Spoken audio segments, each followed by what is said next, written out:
बिस्मिल्लाहिर्रहमानिर्रहीम। अस्सलाम वालेकुम दोस्तों, मैं हूं उमरा नसीम और आप देख रहे हैं इजी फूड्स विद अमरा। गोलगप्पे जिसको देखते ही मुंह में पानी आ जाता है, छोटे हो या बड़े सबकी फेवरेट डिश है। तो चले अपने मज़ेदार चटपट गोलगप्पे की रेसिपी शुरू करते हैं। वीडियो को एंड तक ज़रूर देखिएगा और चैनल को सब्सक्राइब ज़रूर कीजिएगा। बिस्मिल्लाहिर्रहमानिर्रहीम। सबसे पहले हम लेंगे 1 कप सूजी। सूजी के लिए याद रखिएगा कि बारीक होनी चाहिए, मोटी इस्तेमाल नहीं होगी। और सूजी को हमने छान लिया है। अब इसमें जाएगा 2 चम्मच मैदा, 1/4 चम्मच बेकिंग पाउडर, 1/4 चम्मच नमक।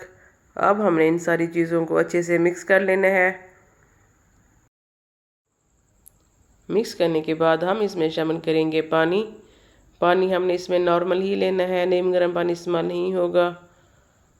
बहुत ही सादा और आसान रेसिपी है। अब बाज़ार से कई गुना ज़्यादा बेहतर घर पर गोलगप्पे आसानी से बना सकते हैं। जब आप इस तरीके से एक बार घर पर गोलगप्पे बना लेंगे तो बाहर से खाने को कभी दिल नहीं करेगा फिर आपका।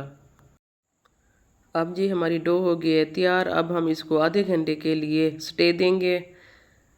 इसको ज़्यादा देर स्टे देने का मकसद ये होता है कि इसमें जो सूजी का दाना है वो अच्छी तरह से मिक्स हो जाए। अब हम इसको किसी बर्तन से ढाँप कर रख देंगे। आधे घंटे के बाद हमने अपनी डो को फिर से चेक करना है। माशाल्लाह हमारी डो हो गई है यहाँ पर तैयार। अब हम इसको बेलेंगे। सबसे पहले हम इस आटे के 2 हिस्से कर लेंगे। अब एक पेड़ा लेकर हमने इसको बेल लेना है। बहुत ही आसान गोलगप्पे की रेसिपी है, इसको ज़रूर ट्राई कीजिएगा और ज़रूर फीडबैक दीजिएगा कि आपके गोलगप्पे कैसे बने हैं।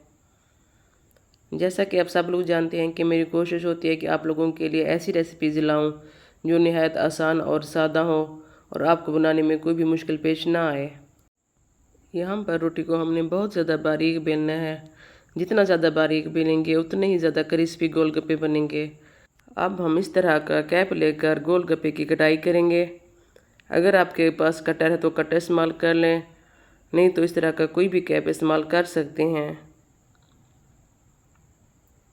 गोलगप्पे सबके इतना फेवरेट होते हैं कि अगर किसी के सामने फ्रूट और गोलगप्पे रखे जाएं तो हम फ्रूट को एक साइड पे रखकर गोलगप्पे ही खाना पसंद करते हैं। तो इसलिए बेहतर है कि बाज़ार से सस्ते और मज़ेदार गोलगप्पे घर पर बनाकर फैमिली के साथ एंजॉय किए जाएं। यहाँ जी हमारी पूड़ियाँ हो गई हैं तैयार। अब हमने इसको किसी प्लेट में या बर्तन में रख कर इनको किसी कपड़े से ढाँप लेना है ताकि इनको जो है हवा ना लगे और ये खुश्क ना हो जाए। इसके बाद अब हम अपनी दूसरी पूड़ियाँ भी बना लेते हैं। किसी भी रेसिपी को परफेक्ट बनाने के लिए उसके हर स्टेप को फॉलो करना बहुत ज़रूरी होता है।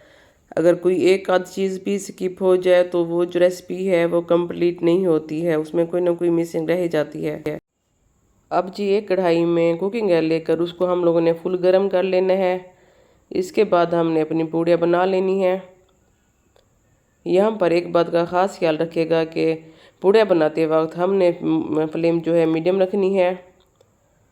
और एक बात ये भी कि पूड़ी को ऑयल में डालने के बाद हम उसको जब ऊपर से प्रेस करेंगे तभी वो फूलेगी, वरना वो फूलेगी नहीं। साथ ही साथ चैनल को सब्सक्राइब ज़रूर कीजिएगा, ये आपकी तरफ से प्यार होता है जिससे हमें हौसला मिलता है कि हमने आगे और ज़्यादा अच्छा काम करना है। और यहाँ जी हमारी पूड़ियाँ हो गई हैं तैयार। माशाल्लाह गोलगप्पे हमारे किस कदर हसीन खूबसूरत लग रहे हैं। ये दिखने में जितना ज़्यादा अच्छे लग रहे हैं खाने में उससे ज़्यादा लजीज हैं। किस कदर क्रिस्पी मज़ेदार गोलगप्पा तैयार हुआ है। जब आप भी घर में इस तरह के परफेक्ट गोलगप्पे बना लेंगे तो यकीनन घर वाले आपको मास्टर शेफ़ ही कहेंगे। देखें किस कदर क्रिस्पी और मज़ेदार हैं। गोलगप्पे हों और साथ में खट्टी मीठी चटनी ना हो, ये हो ही नहीं सकता। तो चलें अपनी इमली की खट्टी मीठी मज़ेदार सी चटनी बनाते हैं। सबसे पहले हमने गर्म पानी लेकर इमली को भिगो कर रख देना है 15 से 20 मिनट के लिए। 15 से 20 मिनट गुजर जाने के बाद हमने इसको अच्छी तरह से मिक्स करके इसका सारा पल्प जो है निकाल लेना है। खूब अच्छी तरह से इमली का पल्प निकाल लेने के बाद अब हम एक फ्राई पैन में इसको पका लेंगे। 2 से 4 मिनट तक इसको गर्म करने के बाद हम इसमें शामिल करेंगे नमक, लाल मिर्च, ज़ीरा, कुटी हुई लाल मिर्च और दालचीनी का एक छोटा सा टुकड़ा। अब हमने इसको पल्प में डाल लेना है। इसके बाद हम इसमें शामिल करेंगे आधा कप जो है चीनी। इन सारी चीज़ों को अच्छे से मिक्स करने के बाद हमने इसको मीडियम फ्लेम पर इतना पकाना है कि जब तक ये बिल्कुल गाढ़ा ना हो जाए। 15 से 20 मिनट तक पकाने के बाद हमारी इमली की चटनी कुछ इस तरह की शक्ल में आ जाएगी। जब ये इमली की चटनी इस कदर गाढ़ी हो जाए तो समझ लेना है कि बस इमली की चटनी तैयार हो गई है। अब जी हम चलते हैं अपने गोलगप्पे की बाकी रेसिपी की तरफ। सबसे पहले हमने खट्टी मीठी इमली की चटनी ले ली है। इसके बाद हम लेंगे सब्ज़ मिर्च और सब्ज़ धनिया की चटनी। इसके बाद हम लेंगे जो इस रेसिपी की सबसे बड़ी जान है, वो है इमली का खट्टा पानी। अब हम इसमें शामिल करेंगे नमक और चाट मसाला। चाट मसाले से इस पानी का टेस्ट जो है बहुत ही ज़बरदस्त हो जाता है। अब जी हम लेंगे यहाँ पर बूंदियाँ, बॉयल किए हुए आलू, बारीक कटा हुआ प्याज, टमाटर और हरी मिर्च। इसके अलावा अगर आप चाहें तो इसमें चने भी ऐड कर सकते हैं।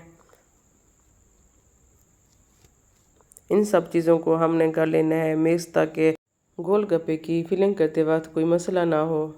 वीडियो को लाइक, शेयर और सब्सक्राइब ज़रूर कीजिएगा। अब हम यहाँ लेंगे अपनी पूड़ी। अब इसमें अपना मसाला जो हमने लिया है वो फिल करेंगे। इसमें शामिल करेंगे हम मीठी चटनी, दही की चटपटी चटनी, साथ में इसको मज़ीद क्रिस्पी बनाने के लिए शामिल करेंगे नीम को। इस तरह ही हमने अपने सारे गोलगप्पे फिल कर लेने हैं। तमाम देखने वालों के लिए दिल से बहुत सारी दुआओं में याद रखिएगा। खुश रहें, आबाद रहें, हंसते मुस्कुराते रहें। हमारे मज़ेदार क्रिस्पी से ज़बरदस्त गोलगप्पे हो गए हैं तैयार कि इनको देखकर खाए बगैर रहा नहीं जा रहा। दिल कर रहा है कि बस अभी से फटाफट सारे ख़त्म कर लिए जाएं। Thank you so much for watching. जज़ाकल्लाह। अल्लाह हाफ़िज़। मिलते हैं अपनी अगली रेसिपी के साथ।